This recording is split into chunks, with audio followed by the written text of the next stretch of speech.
আচার পছন্দ করেন না এমন কোনো মানুষ নাই।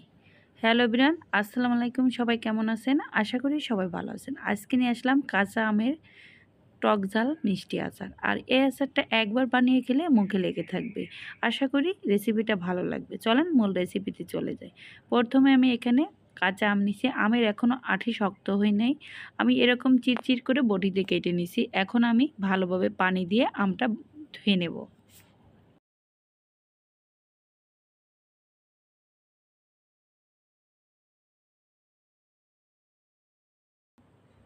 আমগুলো ভালোভাবে ধুয়ে নিছি আর পানিটা ঝরিয়ে নিছি। এখন দিয়ে দিচ্ছি 1 টেবিল চামচ ভিনেগার, পরিমাণ মতো লবণ, সামান্য একটু হলুদ দিয়ে আমটা ভালোভাবে মেখে 1 ঘন্টার মতো রেস্টে রেখে দেব। আর এরকম রেস্টে রেখে দেওয়ার কারণে ভিতরে যে কষ আছে, টক আছে সেটা বেরিয়ে যাবে। পানিটা আমরা ভালোভাবে শুকিয়ে নেব। তাহলে আমের আচারটা সংরক্ষণ করতে সুবিধা হবে।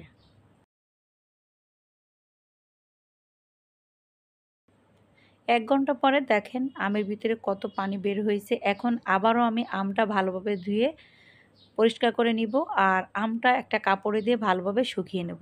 এপাশে আমি যে শুকনো মশলাগুলো লাগবে সেটা ভেজে নিচ্ছি। আমি এখানে 7-8টা শুকনো মরিচ ভেজে নিচ্ছি।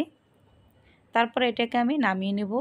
এখন আমি আবার ভেজে নিব মশলা। এখানে আমি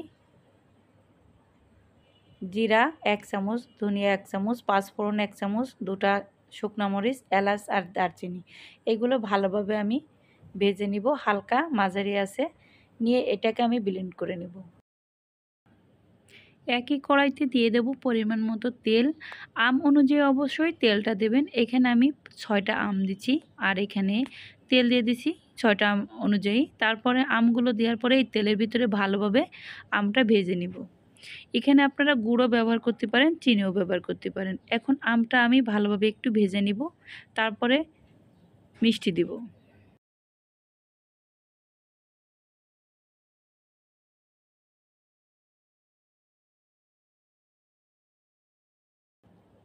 আমটা ভাজা হয়ে গেছে। আমি কালারটা আসার জন্য সামান্য একটি গুড় ব্যবহার করতেছি। আমি পরবর্তীতে চিনি দিয়ে দেব। এখানে চিনিটা দেবেন আপনাদের মিষ্টি অনুযায়ী। আমি এখানে একটু আমের আচারটা বেশি মিষ্টি করব, সেজন্যই দিয়ে দিচ্ছি 2 টেবিল চামচের একটু বেশি হবে, হাফ কাপের মতো হবে চিনি দিয়েছি। গুড়টা দেওয়ার পরে এখন আমি চিনিটা দিয়ে দিচ্ছি। টক ঝাল মিষ্টি আচারের মধ্যে মিষ্টিটা একটু বেশি দেবেন, আমের আচারটা স্বাদ হবে, খেতেও ভালো লাগবে। এখন আমি চিনিটা দিয়ে আমটা আবারও একটু নেড়েচেড়ে নিব আর যাতে চিনিটা গলে যায়। আর আমটা আমার পুরোপুরি গলবে না, কিছুটা শক্ত থাকবে, কিছুটা গলে যাবে। তারপরে আমি এখানে দিয়ে দেব 1 টেবিল চামচ রসুন বাটা। রসুন বাটাটা দিয়েও আমি এখানে 2টা এলাচ দিয়ে দেব। দিয়ে আমটা ভালোভাবে ভুনে নেব।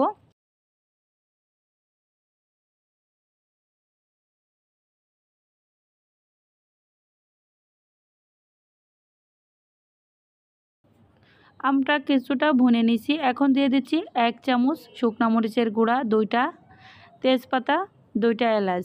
এগুলো দিয়ে আবার আমটা ভুনে নেব।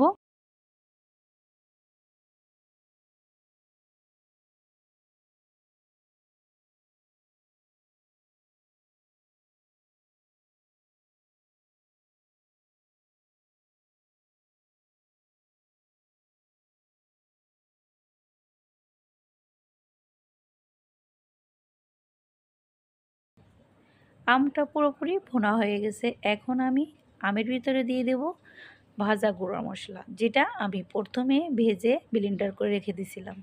এখান থেকে সামান্য একটু দিয়ে দেবো, 1 চামচের মতো দিয়ে আবারও একটু আমটা নেড়েচেড়ে দিব। আর একটু শুকানোর পরে আমটা আমি নামিয়ে নেব। চুলাটা যখন বন্ধ করে দিব তখন আবার একটু ভাজা মশলা দিয়ে আর যে শুকনো মরিচের গুঁড়া রাখেছিলাম সেটা দিয়ে আমের আচারটা নামিয়ে নেব। কাঁচা আমের আচারটা এইভাবে বানালে অসম্ভব মজা হয়। আশা করি এই রেসিপিটা আপনাদের কাছে ভালো লাগছে। ভালো লাগলে চ্যানেলটাকে সাবস্ক্রাইব করেন, পাশে থাকা বেল আইকনটি প্রেস করে দেন। নিত্য নতুন রেসিপিতে অবশ্যই নোটিফিকেশনটা একটু অন করে দিন। সবাই ভালো থাকবেন, সুস্থ থাকবেন। আবার কোনো নতুন রেসিপি নিয়ে উপস্থিত হব নাইস ফুড অ্যান্ড এন্টারটেইনমেন্ট থেকে। আল্লাহ হাফেজ। Thanks for watching.